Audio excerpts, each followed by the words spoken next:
Assalamualaikum warahmatullahi wabarakatuh. Kami dari kelompok 4 akan menerangkan materi mengenai bidang pada ruang. Sebelum memasuki ke presentasi materi, saya akan memperkenalkan nama anggota kelompok saya terlebih dahulu. Yang pertama yaitu saya sendiri, Dian Tasya, NPM 19-100-3678. Dan yang kedua yaitu Iftitahul Laili Makfiro, NPM 19-100-3690. Dan yang ketiga Linda Febrianti Sukma, NPM 19-100-3699. Dan yang terakhir Rizkia Suci Ramadhani, NPM 19-100-3721. Untuk materi yang pertama akan diterangkan oleh saya sendiri, yaitu Dian Tasya, NPM 19-100-3678. Materi pertama mengenai persamaan garis di R3. Pada bidang gradien digunakan untuk menentukan persamaan suatu garis. Dalam ruang akan lebih mudah jika kita gunakan vektor untuk menentukan persamaan suatu garis. Pada gambar 1, gambarnya ada di samping itu ya. Perhatikan garis L yang melalui titik P. P-nya terdiri dari X, Y, Z dan sejajar terhadap vektor V sama dengan A, B, dan C.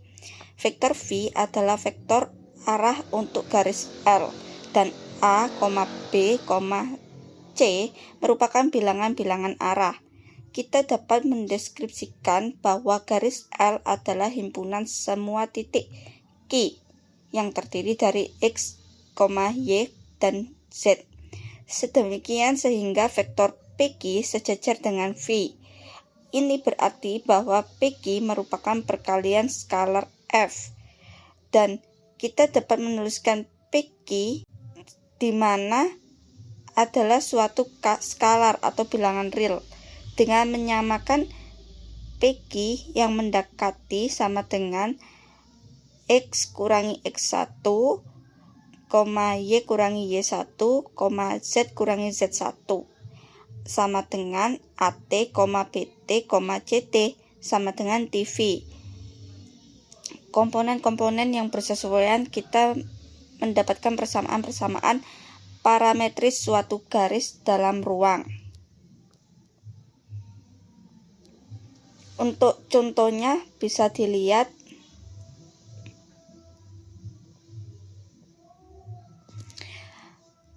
tuliskan persamaan garis yang melalui dua titik P, buka kurung 2, min 4,5 dan Q, min 1,3,1.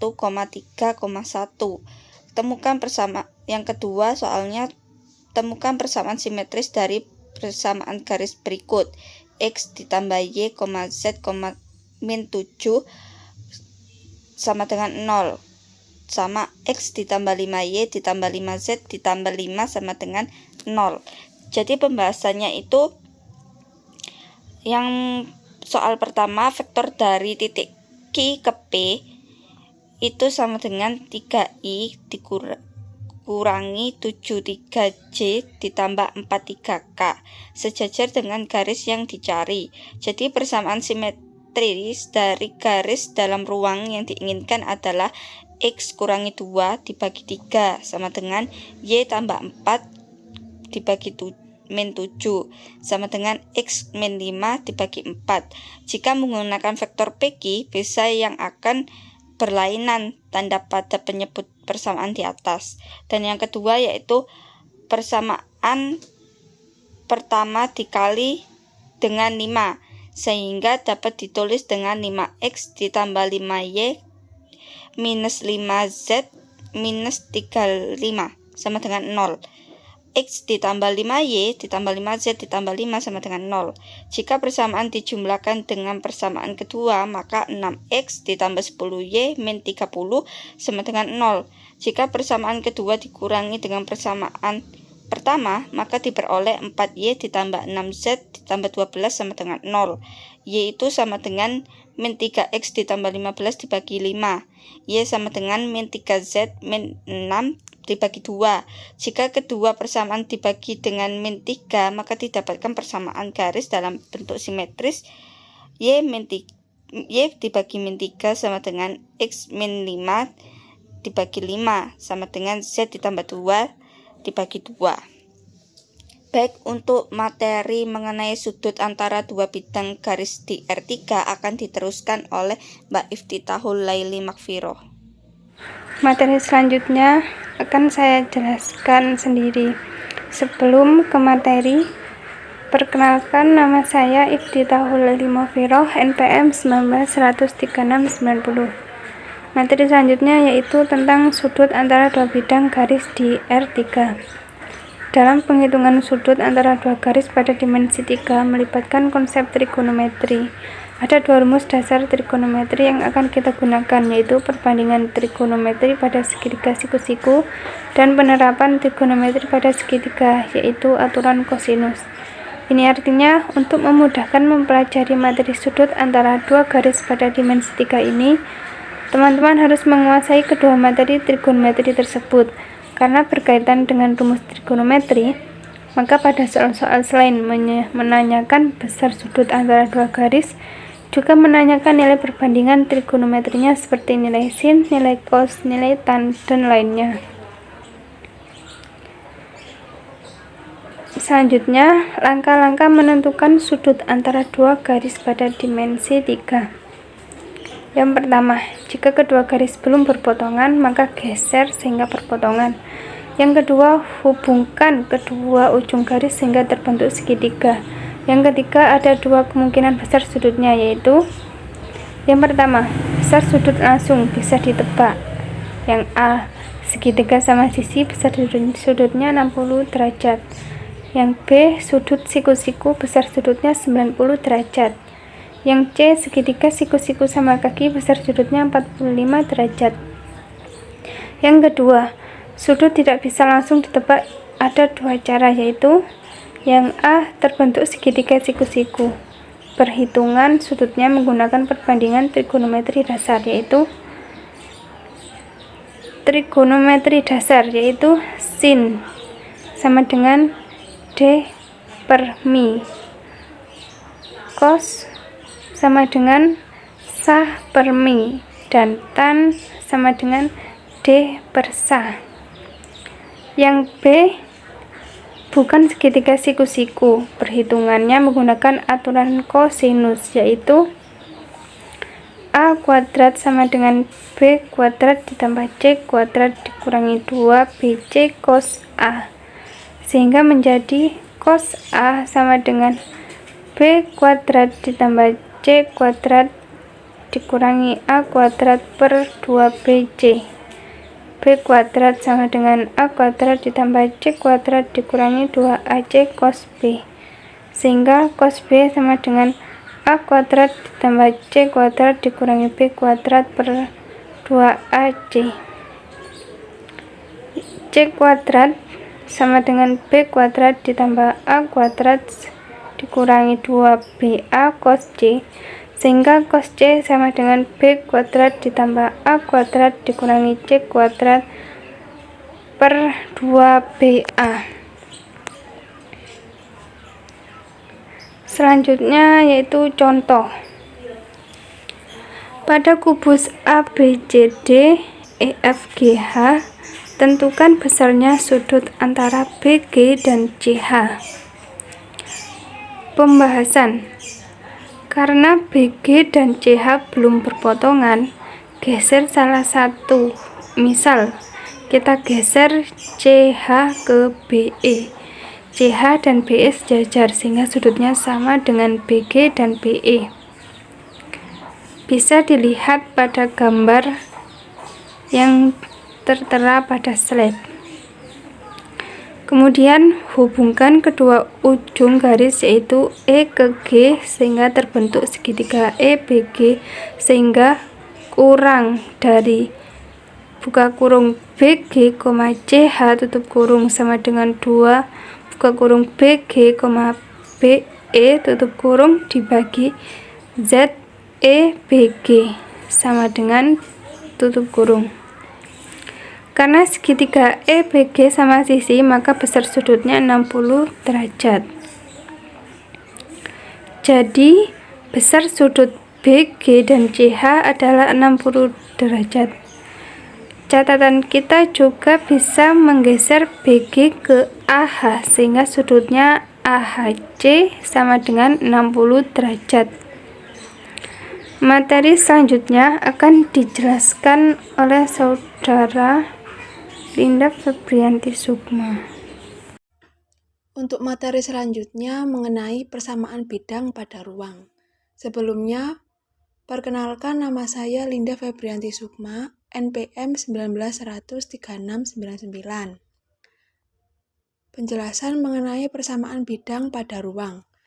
Perhatikan bidang yang memuat titik P, X1, Y1, Z1 dan memiliki vektor normal titik tidak nol. Kemudian, seperti yang ditunjukkan gambar 3, bidang ini memuat semua titik X, Y, Z sedemikian sehingga vektor Px ortogonal terhadap N. Dengan menggunakan hasil kali titik, kita dapat menuliskan persamaan berikut, yaitu N dikali Px sama dengan 0. ABC dikali X min X1, Y min Y1, X min X1 sama dengan 0. Kemudian AX min X1 ditambah BY min Y1 ditambah CZ min Z1 sama dengan 0. Persamaan ketiga di atas merupakan persamaan bidang dalam bentuk baku. Dengan mengelompokkan kembali suku-suku pada persamaan di atas, kita mendapatkan bentuk umum persamaan suatu bidang dalam ruang, yaitu AX plus BY plus CZ plus D sama dengan 0. Jika diberikan bentuk umum persamaan suatu bidang, dengan mudah kita dapat menentukan faktor normal terhadap bidang tersebut. Jika kita gunakan koefisien X, Y, dan Z untuk menuliskannya, yaitu N sama dengan ABC. Kemudian untuk slide berikutnya mengenai contoh. Tentukan persamaan umum bidang yang memuat titik-titik 211, 041 dan min 214. Dan untuk pembahasannya, untuk menerapkannya kita membutuhkan suatu titik pada bidang dan vektor yang normal terhadap bidang tersebut. Untuk mendapatkan vektor normal, kita gunakan hasil kali silang vektor-vektor U dan V yang membentang dari titik 211 ke titik 041 dan min 214 seperti yang ditunjukkan pada gambar 4. Bentuk-bentuk komponen U dan V adalah bentuk komponen U sama dengan 0 dikurangi 2, 4 dikurangi 1, 1 dikurangi 1 sama dengan min 2, 3, 0. Ya, kemudian untuk yang V, min 2 dikurangi 2, 1 dikurangi 1, 4 dikurangi 1 sama dengan min 4, 0, 3. Kemudian yang mengakibatkan menjadi N sama dengan U kali V sama dengan I min 2 min 4 J 30 K 03. Maka sama dengan 9I ditambah 6J ditambah 12K sama dengan ABC. Adalah normal terhadap bidang yang diberikan dengan menggunakan bilangan-bilangan arah pada N dan titik X1, Y1, Z1 sama dengan 211. Kita dapat menentukan persamaan bidang tersebut adalah AX min X1 ditambah BY min Y1 ditambah CZ min Z1 sama dengan 0. Untuk bentuk bakunya yaitu 9X min 2 ditambah 6Y min 1 ditambah 12Z min 1 sama dengan 0. Kemudian untuk bentuk umumnya 9X ditambah 6Y ditambah 12Z min 36 sama dengan 0. Kemudian sederhanakan bentuk umum berikut, yaitu menjadi 3x plus 6 plus 2y ditambah 4z min 12 sama dengan 0. Dan untuk catatan dalam contoh 3, kita dapat menguji bahwa titik-titik yang diberikan 211, 041, dan min 214 memenuhi persamaan bidang yang kita peroleh, yaitu untuk yang pertama XYZ-nya sama dengan 211, maka 3x ditambah 2y ditambah 4z min 12 sama dengan 3 dikali 2 ditambah 2 kali 1 ditambah 4 kali 1 min 12. Maka hasilnya 6 ditambah 2 tambah 4 min 12 sama dengan 0. Kemudian untuk yang XYZ-nya 041, maka 3x ditambah 2y ditambah 4z min 12 sama dengan 3 kali 0 ditambah 2 kali 4 ditambah 4 kali 1 min 12. Maka 0 ditambah 8 ditambah 4 sama dengan 12 sama dengan 0. Untuk XYZ-nya min 214 menjadi 3x ditambah 2y ditambah 4z min 12 sama dengan 3 dikali min 2 ditambah 2 kali 1 ditambah 4 kali 4 min 12 sama dengan min 6 ditambah 2 ditambah 16 min 12, yaitu hasilnya 0. Materi selanjutnya yaitu sudut antara dua bidang. Sudut antara dua bidang adalah sudut yang dibentuk oleh dua garis, masing-masing satu pada setiap di mana kedua garis tersebut tegak lurus pada garis potong kedua bidang dan berpotongan pada satu titik di garis potong kedua bidang tersebut. Sudut ini disebut dengan sudut tumpuan. Contohnya yang pertama yaitu, untuk memahami definisi tersebut telah diberikan contoh pada gambar di samping. Bidang alfa berpotongan dengan bidang beta pada satu garis perpotongan garis M. Pada bidang alfa berpotongan dengan garis pada bidang beta. Sudut antara garis M dan garis N inilah yang membentuk sudut dan mewakili sudut antara dua bidang. Contoh soalnya yaitu yang pertama, ada gambar sebuah kubus di samping. Pada kubus A, B, C, D, E, F, G, H, tentukan besar sudut yang dibentuk antara bidang A, B, C, D dengan bidang A, C, G, E. Jawabannya yaitu, perhatikan bahwa ruas garis AC dan ruas garis CG terletak pada bidang AC, GE. Sedangkan ruas garis AC dan ruas garis CG tegak lurus terhadap bidang A, B, C, D. Maka bidang ACGE juga tegak lurus dengan bidang ABCD. Dapat disimpulkan bahwa sudut yang dibentuk antara bidang ABCD dan bidang ACGE adalah 90 derajat. Yang terakhir yaitu kesimpulan. Pada bidang, gradien digunakan untuk menentukan persamaan suatu garis.